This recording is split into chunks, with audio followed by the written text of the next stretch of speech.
Friends, ఇప్పుడు అందిన వార్త. మంత్రి పొంగులేటికి ప్రమాదం.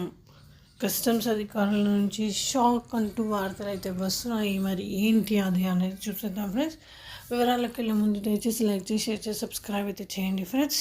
అయితే వాచుల స్మగ్లింగ్ కేసులో మంత్రి పొంగులేటి శ్రీనివాసరెడ్డి కొడుకు ఒక నివాసంలో కస్టమ్స్ అధికారులు తనిఖీలు చేపట్టారు. దాదాపు 6 గంటల పాటు ఆయన నివాసంలో తనిఖీలు చేశారు. శ్రీనివాసరెడ్డి కుమారుడు హర్షారెడ్డి 1.7 కోట్ల రూపాయల విలువ గల వాచీల స్మగ్లింగ్ కేసులో గతంలో ఇరుక్కున్న విషయం తెలిసిందే.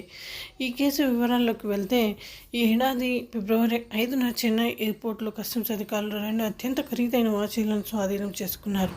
ఈ వాచీలను మహమ్మద్ ఫహరుద్దీన్ ముబీన్ అనే వ్యక్తి హాంకాంగ్ నుంచి సింగపూర్ మీదుగా భారత్లోకి తీసుకొచ్చినట్లు ప్రాథమిక విచారణలో గుర్తించారు. ఈ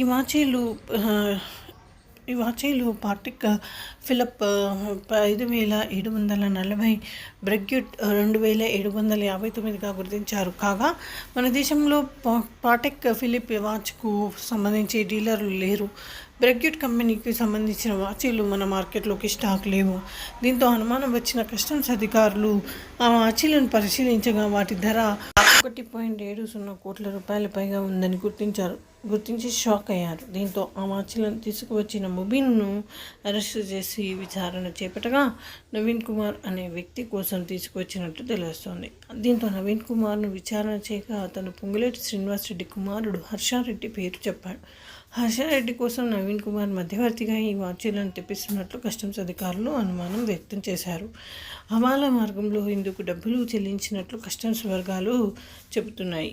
ఈ నేపథ్యంలో గతంలో హర్షారెడ్డి నివాసంలో ఈరోజు తనిఖీలు చేపట్టినట్టు తెలుస్తుంది. ఫ్రెండ్స్, ఈ విధంగా వార్తలు అయితే వస్తున్నాయి. మరి వాళ్ళ ఇంట్లో సోదాలు అనేది జరుగుతున్నాయంట.